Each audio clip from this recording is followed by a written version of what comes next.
足並みを揃えてゆこうお互いを信じ合う五人の仲間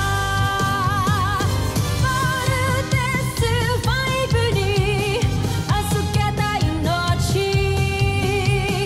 飛ぶぜ宇宙の果てまでもみんなの笑顔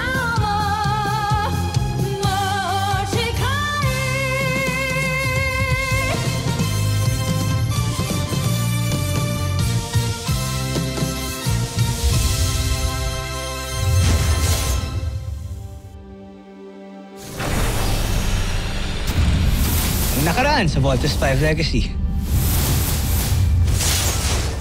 The Voltes 5 team is no match to this alien beast fighter. Help Voltes 5 help defend Earth. My country will send jet fighters.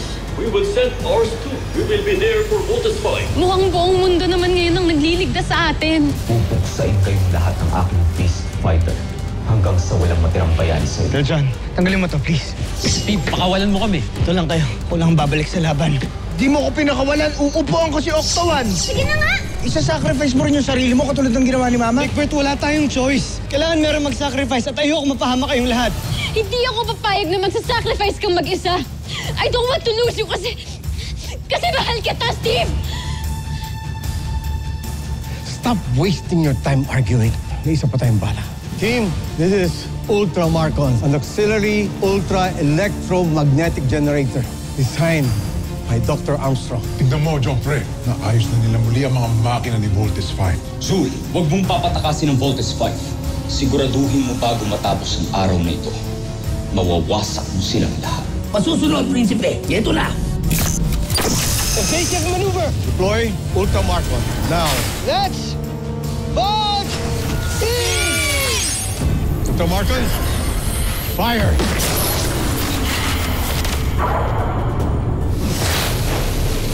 Here it comes, guys. Dr. Schmidt, nag-overload yung system. Na-disable niya yung Ultramarcon. Nare-reverse ng Ultramarcon ang energy ng Beast Fighter. Kaya pwede rin natin yung gawin. Follow my lead, now! Yes, boss. Nice. Kapasabog natin ang counter weapon niya. Yes! Finish your mission at talunin ang Beast Fighter. Let's vote!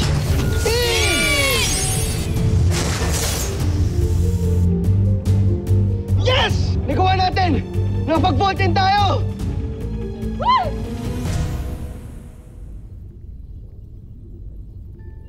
Ano nangyari? Bakit nabuo ang Voltes 5? Zul! Magpaliwanag ka! Hindi ko alam, Prinsipe. Nagtataka rin ako. Hindi ko alam kung bakit. Labanan mo si Voltes 5. Masusunod.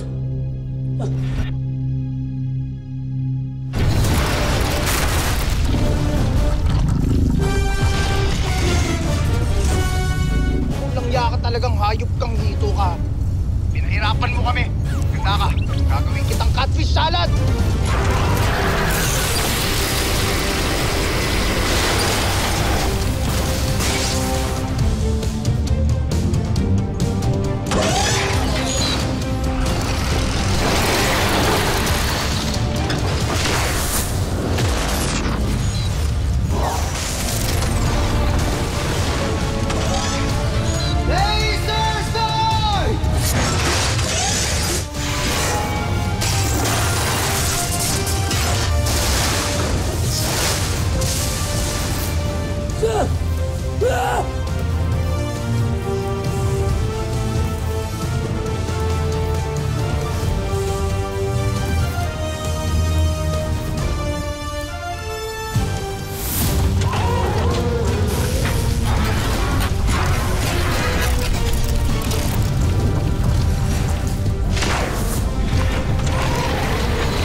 Steve, let's chop him up.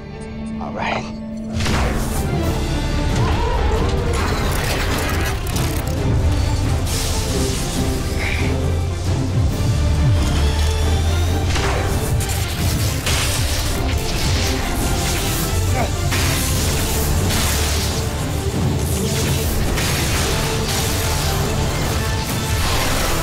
Masuka!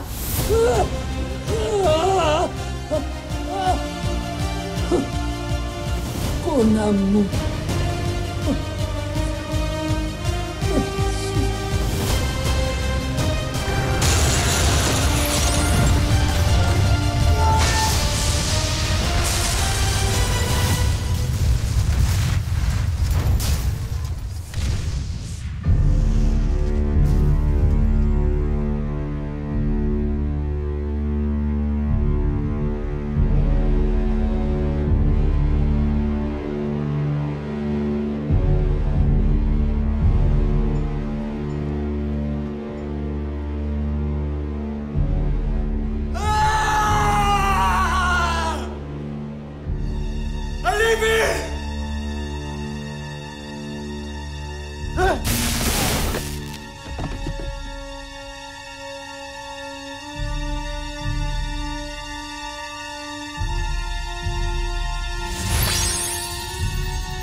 Yes! Wow! Yes! Yes! Woo! Look, natalo natin yung Beast Fighter! Team, great job! Ano? Team, dinner's on me! Ulam, inihaw na hito. Game ako dyan, Big Bird! Sabi mo yan, Big Bird, ha? Alright, team. Alam niyo na gagawin. Let's bust her home!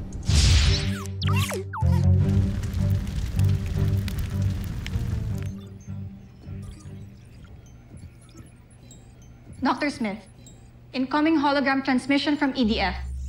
Richard, you're injured. Baliwala to. Paso lang. Ang mahalaga, natalo natin mga Buzinians. For now. At dahil yun sa iniwan sa atin ni Ned, na counter-weapon. Tama ka, Dr. Smith. Pero kailangan natin magpasalamat sa lahat ng mga tumulong.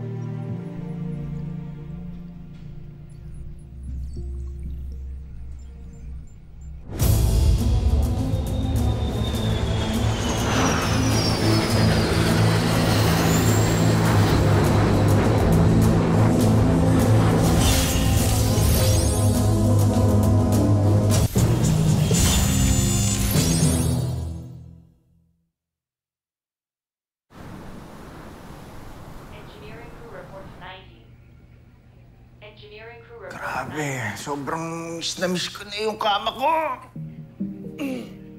Good night, Kuya.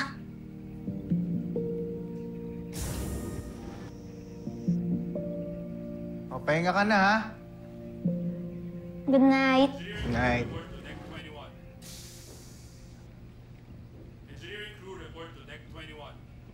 Oh, okay. So, good night, guys. Pwede ba kita makausap? Sige. Kaya na lang muna ni Mark mag-usap. Next time na ako. Teka, Steve. Ako na lang aalis. Saka na tayo mag-usap. Good night.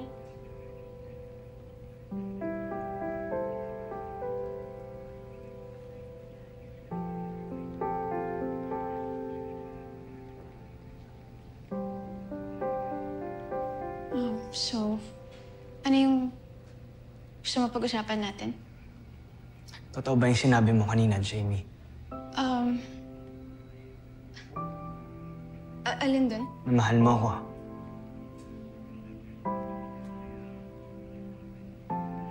Steve? Jamie, hindi natin pwedeng entertain yung mga ganyang pakiramdam.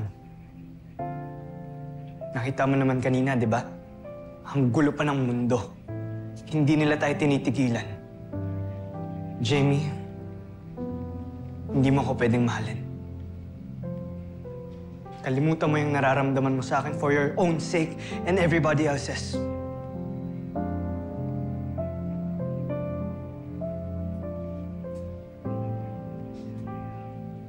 Tama nga si Mark.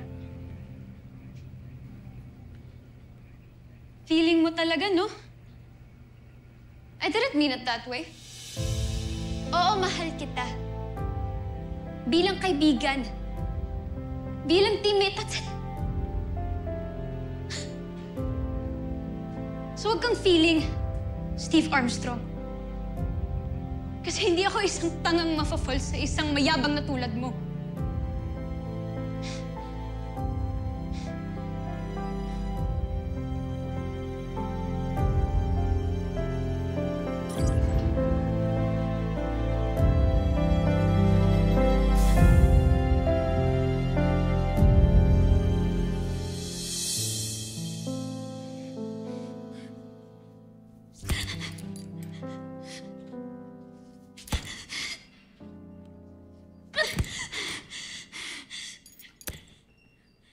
I hate you, Steve Armstrong.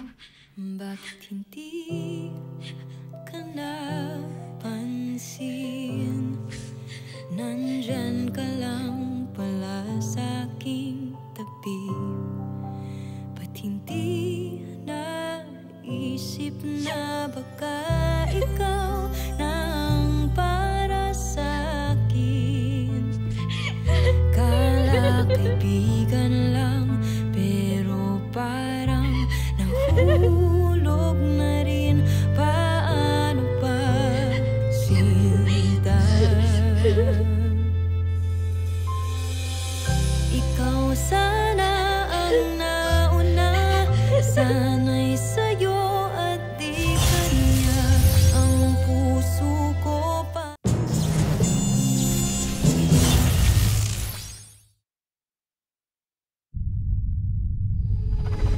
Patawarin niyo ako, Prinsipe Santos. Buong akala ko ay mananalo na tayo. Ginawa ko ang lahat. Alam ko, Shu. Huwag kang mabahala. Hindi mo ito kasalanan.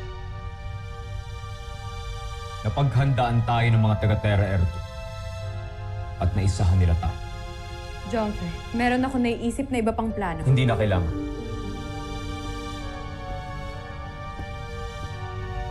Ako na mismo maghahanap ng paraan para hanapin ang kahinaan ni Voltes 5. Anong binabalak ninyo, Amar?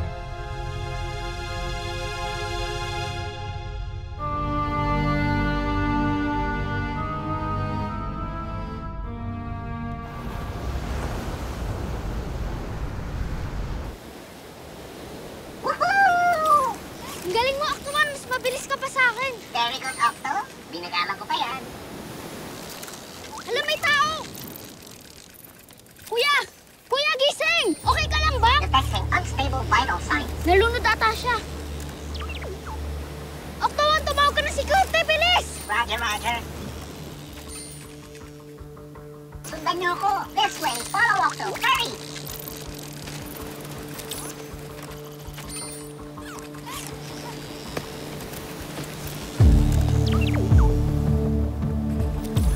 Wow, stranger. Sino kaya siya, Little John?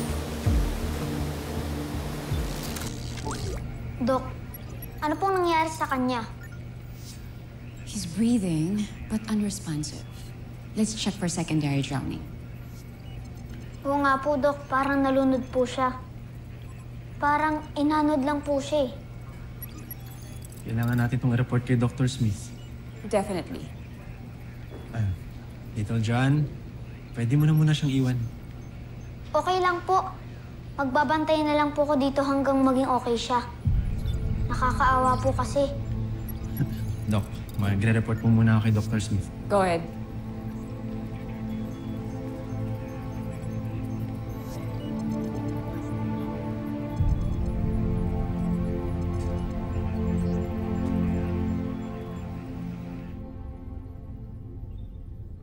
Nakita niyo ba ang ating prinsipe?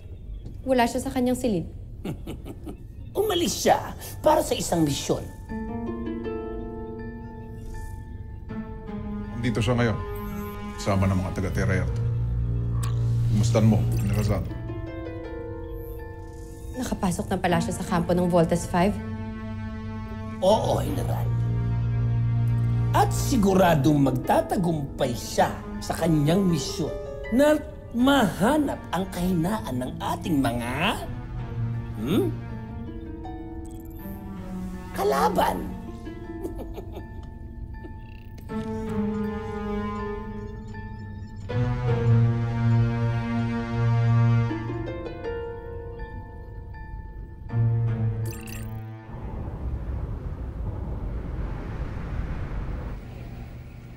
Kuya, bakit may security dito? Sabi kasi ni Dr. Smith, baka pagising niya, hostile guest siya. Mukhang bait niya nga eh. Alam mo naman si Dr. Smith, sigurista. Sige na.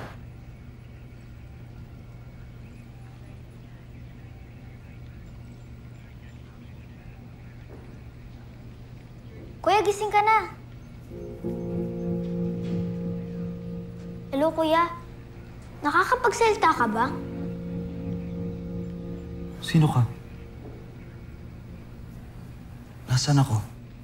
Ako si John Armstrong. Pero Little John ang tawag sa akin dito. Nandito ka sa medical bay ng Camp Big Falcon.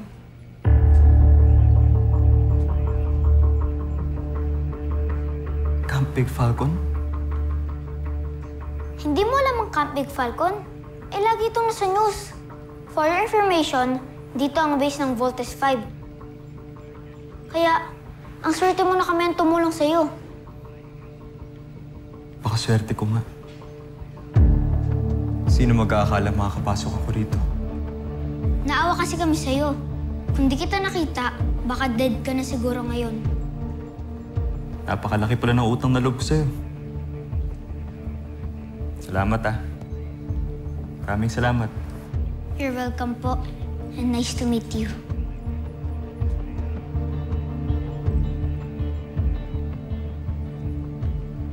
Kuya, don't be rude po. Kapag may nakikipag-handshake sa'yo, dapat makipag-handshake ka rin as a sign of friendship. Yan ang turo sa akin dati ng mama ko.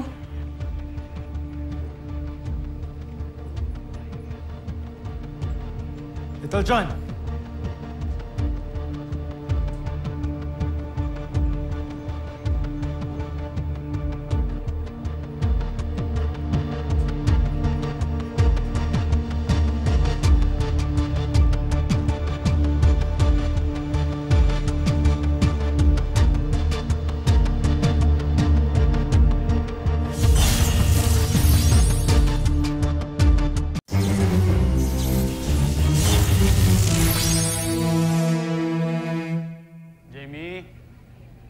Mark?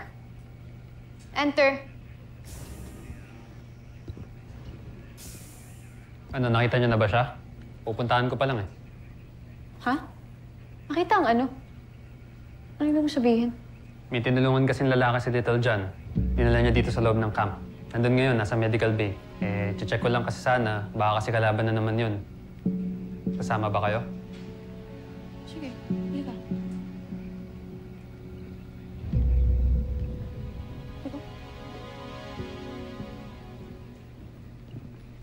Mga kuya, siya yung sinasabi ko na nakita ko sa beach. Sila yung mga kapatid ko. Paano ka nakapasok dito sa camp?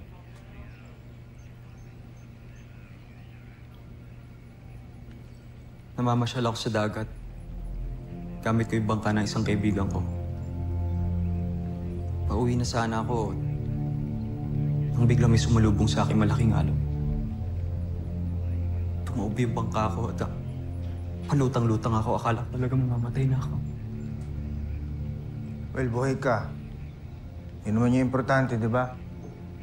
Ako nga pala si Big Bert. Siya si Steve. Magkakapatid kaming tatlo.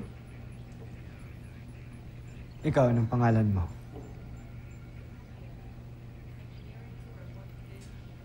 Ako si Manuel. Manuel Nabus. Ikinagagalak kong makilala ko kayo. Kinagagalak din kitang makilala. Bata mo pa, pero ang salita natin, pang-boomer, man. Yes, meron na tayong bagong friend. Dr. Smith. Hello, Iho. Ako si Dr. Smith. I am the chief of this camp. Teka, saan ka ba? At paano ka napadpad dito? Sagot ko na ang tanong na yan. Pasensya na. Kailangan mong ulitin para malaman namin kung saan ka talaga galing. Nasira daw ho yung mga sinasakyan niya, Dr. Smith. Tapos inanod siya dito. And, yung pa nasasabi kung saan ka galing. Taga saan ka nga ba, Manuel? Totoo nga. May nakapasok na naman na tagalabas dito. Iho, bakit hindi ka sumasagot? Tiga saan ka ba talaga?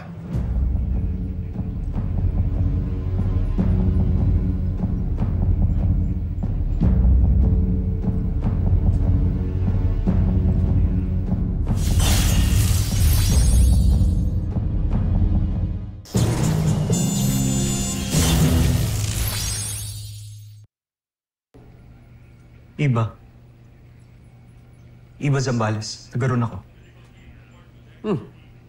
Malapit nga yun dito. O sige. Meron na kaming gagawin na protocol na ginagawa namin sa lahat ng mga tigalabas. Anong gagawin niyo sa akin? Huwag kang magalala, hindi ka masasaktan. Gusto lang namin makasigurado dahil minsan ay pinasok na kami dito ng mga kalaban, mga aliens o tinatawag natin Bosenians.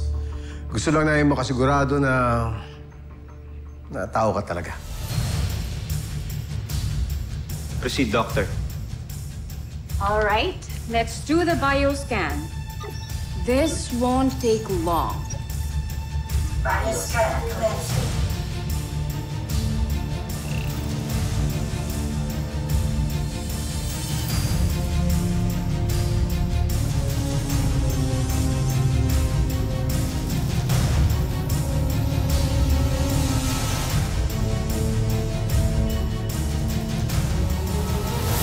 Susunod sa Voltes 5 Legacy. Hanggat nakikita niyo yung pulang tuldok na yan, ibig sabihin, ligtas ang ating prinsipe. At hindi nila malalaman ang kanyang sikreto dahil suot pa niya ang pulseras. Pulseras? Anong pulseras ang sinasabi mo, General? Believe me, I want this night to be meaningful. Ano ba to? Ano bang ginagawa natin? Bakit ginagawa mo para sa akin to? Hindi naman pwede na palagi mo na lang ako iniiwasan pagdating sa ganito. Kailangan natin i-define kung bakit, what this is. We have to define what this is. Hindi naman pwede na palagi na lang ako ng kukula, palagi na lang ako nalilito. Di ba obvious na gusto kita?